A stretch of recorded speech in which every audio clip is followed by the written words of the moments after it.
Hello. Good morning. Welcome back to my channel. ఈరోజు మనం కుండ చికెన్ చేసుకుందాం. ఫస్ట్ పాత్ర పెట్టుకొని దాంట్లో నూనె వేసుకొని అది కొంచెం వేడైన తర్వాత దాంట్లోకి బగారా ఆకు, అలానే లవంగం, పట్ట, ఇలాచి ఆ 3 వేసుకొని అవి కొంచెం చిటపటలాడిన తర్వాత మంచిగా అరోమా రిలీజ్ చేస్తుంది. ఇప్పుడు ఈ సమయంలో మనము ఫస్ట్ పచ్చిమిరపకాయలు వేసుకుందాము. అలాగే సన్నగా తరిగిన ఉల్లిపాయ ముక్కలు. ఉల్లిపాయ ముక్కలు పేస్ట్ చేసే కంటే సన్నగా తరిగితే చాలా బావుంటుంది. మనకి గ్రేవీ అయితుంది. మనం కొబ్బరి గసాలు ఏమి ఎయ్యట్లేదు. విలేజ్ స్టైల్‌లో చేస్తున్నాము. ఉత్త ఉల్లిగడ్డలు, పచ్చిమిరపకాయలు, అల్లం ఎల్లిపాయ, దాంట్లోనే కొంచెం కరివేపాకేసుకోవాలి. ఇట్లా 2 టమాటాలు, మరీ ఎక్కువ కాకుండా ఒక చిన్నవి 2 టమాటాలు తీసుకొని సన్నగా కోసి పక్కన పెట్టేసుకుందాం. ఇప్పుడు ఈ లోపల అవి మగ్గిపోయినాయి.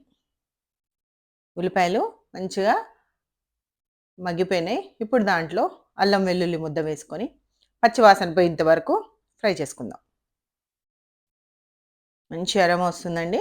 ఇప్పుడు మనం తరిగి పెట్టుకున్న టమాటాలు, క్రష్ చేసుకున్న నేను సన్నగా తరగడం కంటే ఆ టమాటాలు వేసుకొని ఒక మారు కలియబెట్టేసి మంచిగా ఏంటంటే టమాటాలో ఉండే నీళ్ళంతా ఇప్పుడే ఎళ్ళిపోవాలి. కాబట్టి కొంచెం మీడియం ఫ్లేమ్‌లో ఓపికగా ఫ్రై చేసుకుంటే బావుంటుంది. కొంచెం ఉప్పేసినామంటే తొందరగా ఫ్రై అయిపోతుంది. తగినంత కూరకి తగినంత ఉప్పు వేసేసుకున్నా నేను.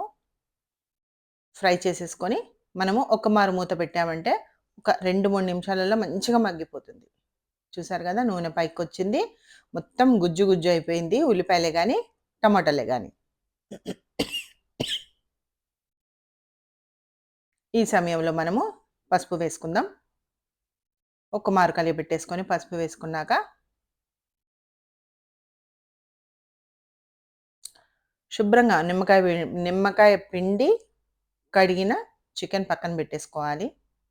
నీసు వాసన అన్నది లేకుండా మంచిగా ట్యాప్ కింద రన్నింగ్ వాటర్ కింద కడుక్కున్నామంటే పర్ఫెక్ట్. చూసారమ్మా? శుభ్రమైన చికెన్. చికెన్ వేసుకొని చికెన్ పచ్చి వాసన పోయేంత వరకు మనము ఫ్రై చేయాలి. మీడియం ఫ్లేమ్‌లో పెట్టుకున్నా పర్వాలేదు. హైలో దగ్గరే ఉంటే హైలో పెట్టుకొని బాగా కలియబెట్టామనుకోండి, ఇప్పటి వరకు వేసుకున్న మసాలాలన్నీ ముక్కకి పట్టుకొని పర్ఫెక్ట్‌గా ఉంటుంది. మంచి పచ్చి వాసన పోయిన తర్వాతనే మూత వేయాలి. చూసారు కదా! నీళ్లు వచ్చి దాంట్లో మంచిగా పచ్చి వాసన అంతా పోయి కమ్మటి వాసన వస్తుంది. ఇప్పుడు దాంట్లోకి తగినంత కారం. కారం కొంచెం ఎక్కువనే పడ్డది. ధనియాల పౌడర్. అది కూడా ఏసి ఈ కారం ఏసాం కదా! అది పచ్చి వాసన పోయేంత వరకు ఇంకోసారి వేయించుకుందాం.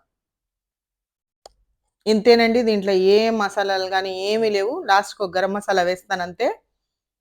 చాలా గ్రేవీ తోటి పర్ఫెక్ట్‌గా వస్తది. కాకపోతే చన్నీళ్లు పోయకుండా పక్కన వేడి నీళ్ళు పెట్టుకున్నాను. ఆ నీళ్లు చికెన్ మునిగేంత వరకు వేసుకోవాలి. ఇంకా కొన్ని పడతాయి. అలా వేసుకొని మనం మూత పెట్టేసుకుందాం. ఓ 2 నిమిషాల తర్వాత మూత తీస్తే చూసారు కదా! మంచిగా చిక్కగా గ్రేవీ అయింది. ఇప్పుడు గరం మసాలా వేసేసుకొని కొంచెం కొత్తిమీర కూడా గుప్పెడు కొత్తిమీర వేసుకుందాము. సన్నగా తరిగి దాంట్లో వేసుకొని ఒక మారు కలియబెట్టేసి సిమ్‌లో ఒక 5 నిమిషాలు పెట్టామనుకోండి గుమగుమలాడే కుండ చికెన్ రెడీ.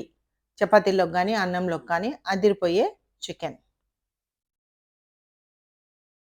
ఒక్కసారి ఉడికిందో లేదేమో చూసుకుంటే పర్ఫెక్ట్‌గా ఉడికిపోతుంది.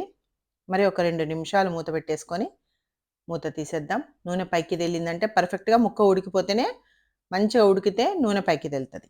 థాంక్స్.